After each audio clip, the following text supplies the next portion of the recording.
Hello everybody, it's time for a new making of. I recently returned from my last photo trip to the incredible world of Denmark. Very simple, very ordinary landscape, and I think it's time for a new making of about a photo I took there, and I found it quite interesting, and it's a bit unusual for photos I usually take, and I think it could be interesting for you to see how I get to the final result of this photo. And Denmark, how can I say it? I think it's easy to get inspired in great landscapes, but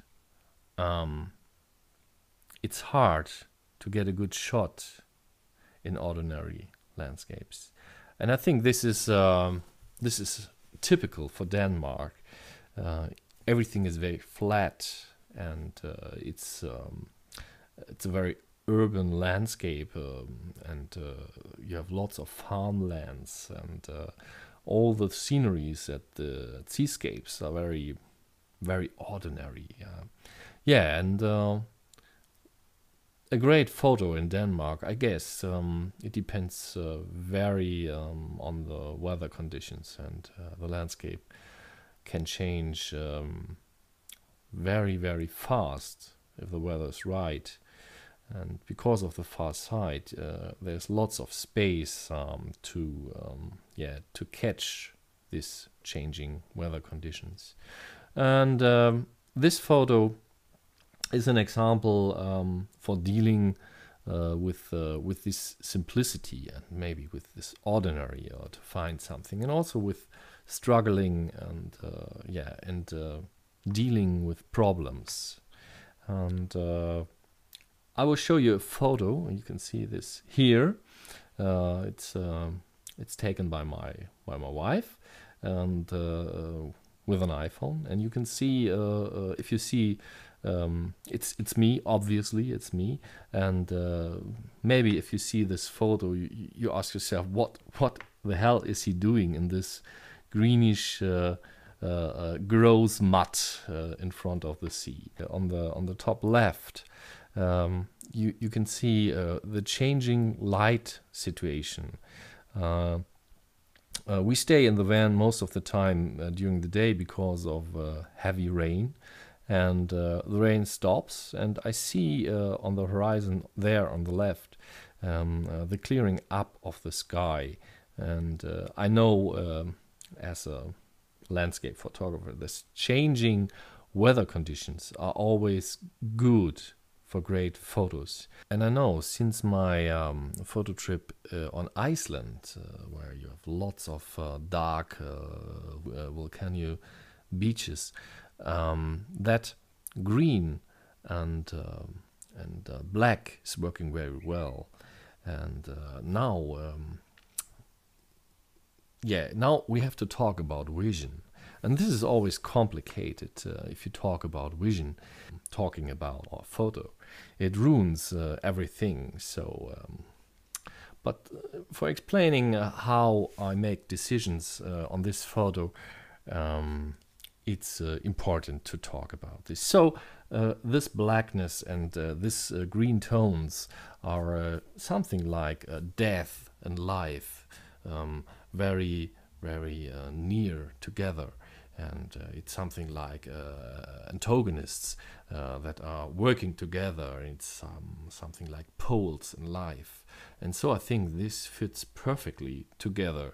And seeing this algae in the foreground and the light in the sky from the clearing up of the sky, this could work well together for photo, for vision. But maybe not too much talking about vision at the moment. Maybe we can start talking about the technical facts that are behind the decision of making this photo. Of course, I As you can see here in the photo, I use my 24mm lens 1.4 from Canon. I'm working with a 5D Mark II.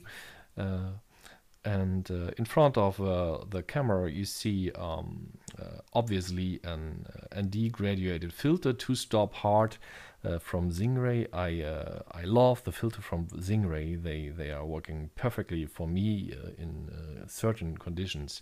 And what you're not seeing in front of the lens is the polarization filter that helps me making visual expressions in the foreground of the photo. And maybe it's a good time to switch to the photo.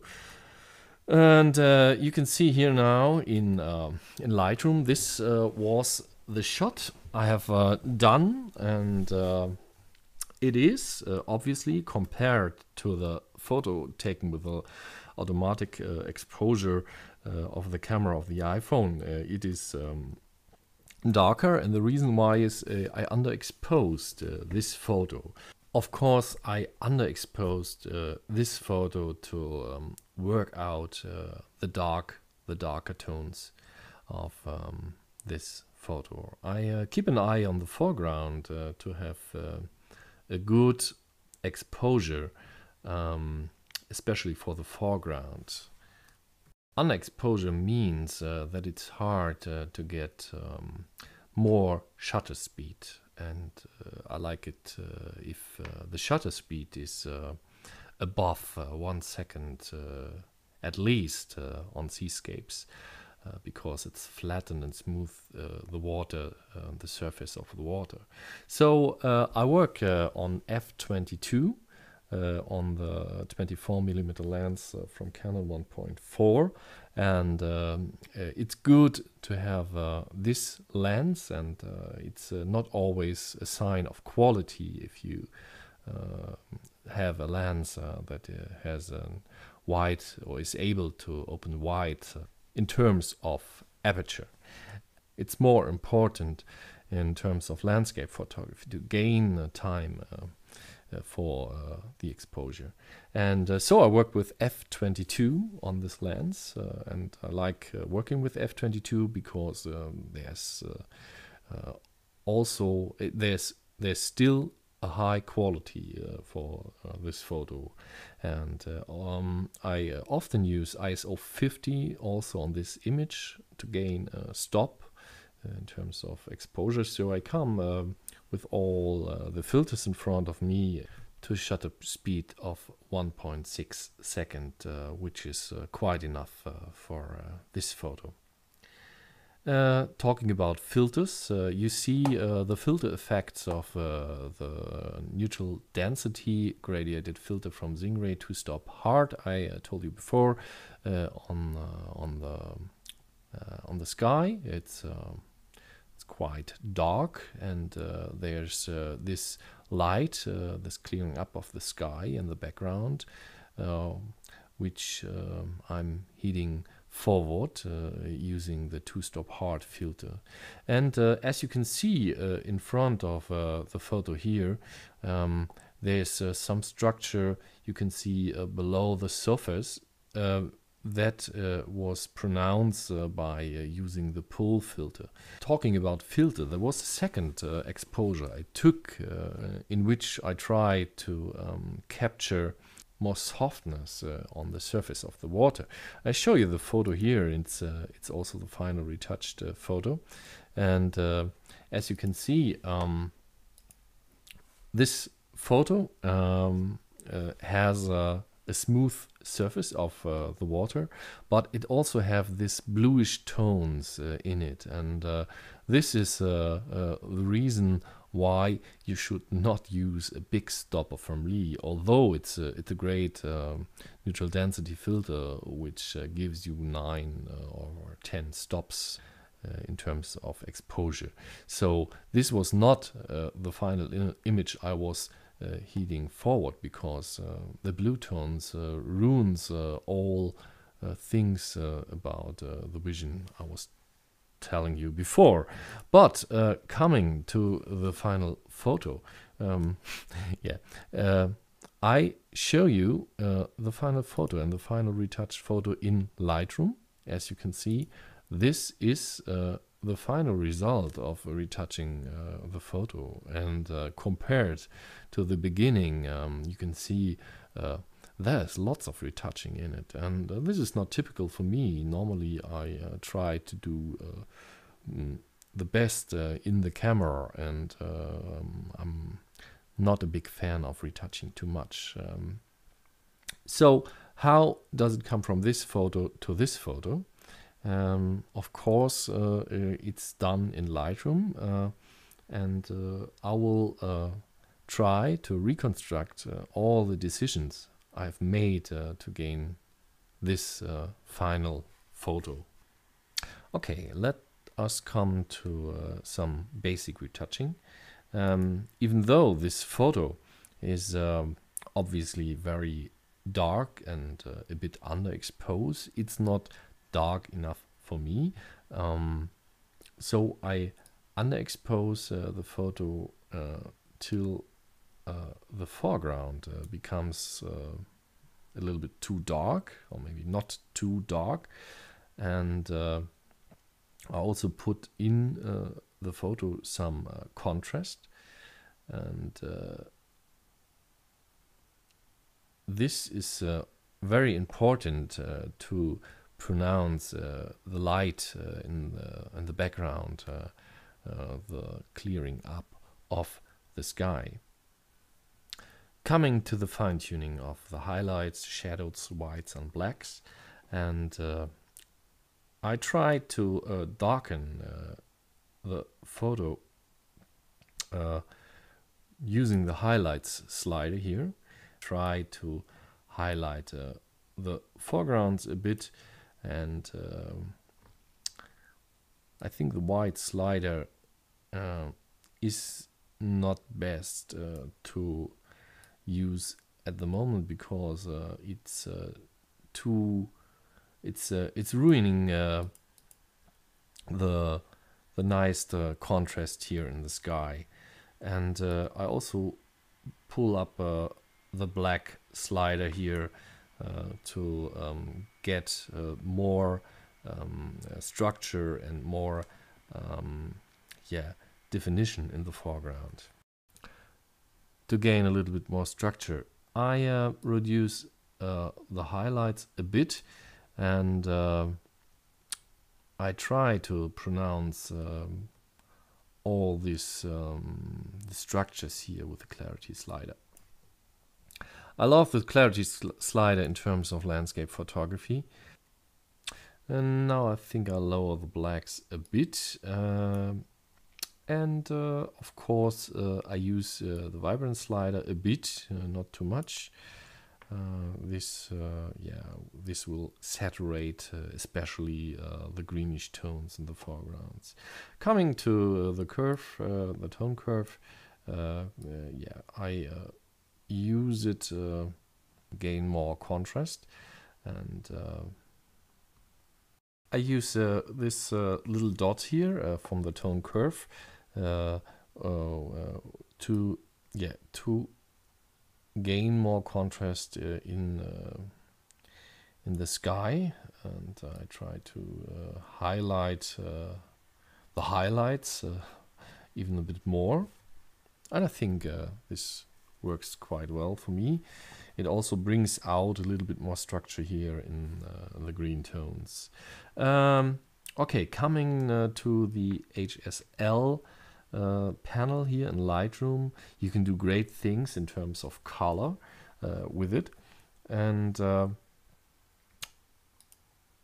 I previously, or in the first version of this, I retouch the yellow and the greenish tones very much, and I highlight these tones a lot. But I showed the final result of this retouching in in a Google Hangout, and I like getting feedback on Google Hangouts, showing my photo. And two guys told me that there's a conflict between the foreground and the background, and so I reduced these tones a bit, only highlight and saturated a bit the greenish tones of the algae in the foreground. But this photo is not the final result, as you can see. There's another thing that pronounces. You see the foreground. It's quite similar at the moment, I think. And looking at this retouched version, I think everything that is in the upper half of the photo is quite too bright, and this is something, if I would have known this in the field, I would have put in a second neutral density gradiative filter in front of it and maybe pull it down to this line, but it's not possible to visualize any effect of the retouching process. Lucky Lightroom has the ability to get a gradiative filter for the retouching in the raw format, and I will use this filter on this photo, and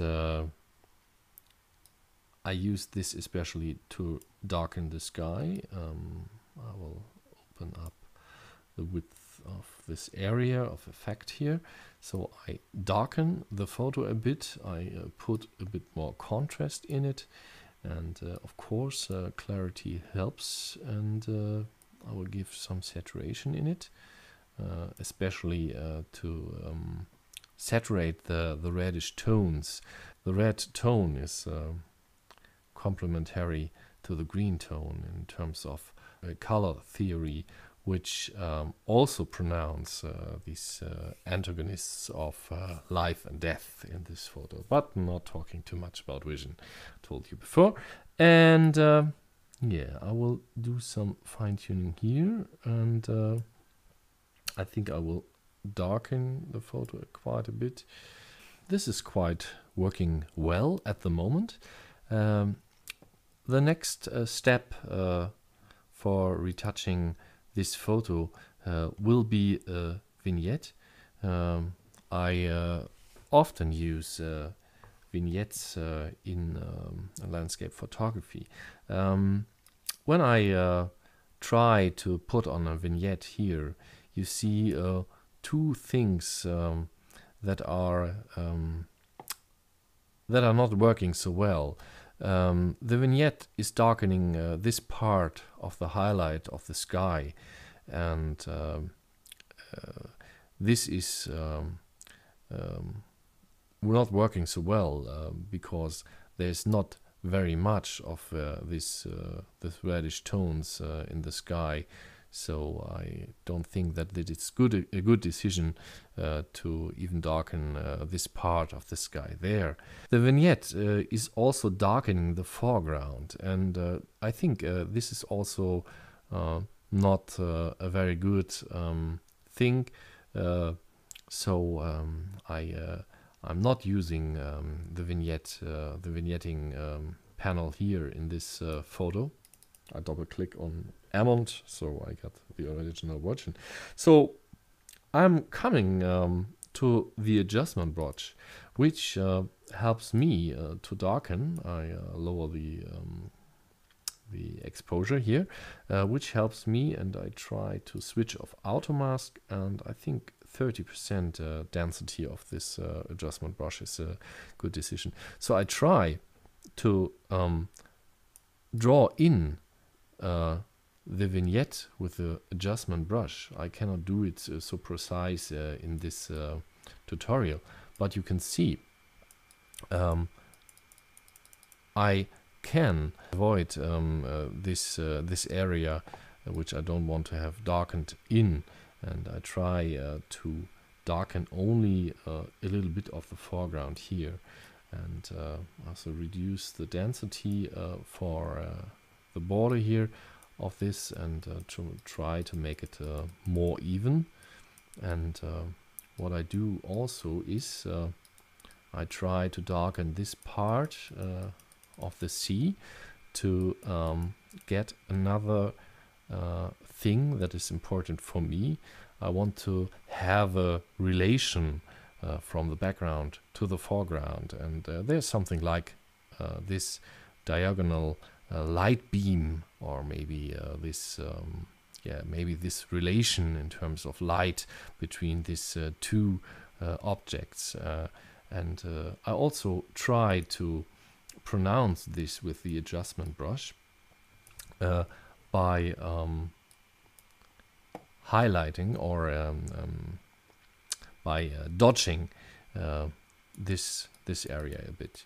So working with the adjustment brush is very time consuming, and I think it's not a good idea to adjust this photo to the final result here.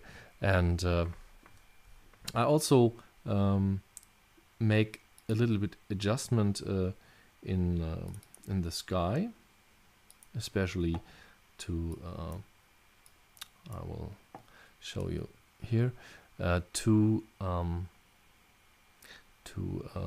colorize this reddish tones here.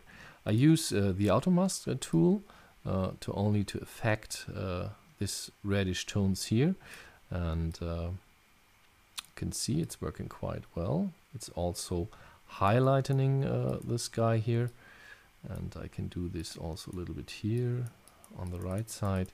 And when you press the O key, you see that it affects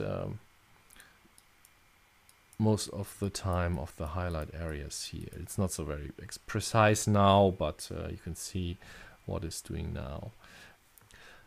The main goal of this making of was not to produce an exact copy of the original retouched version of this photo.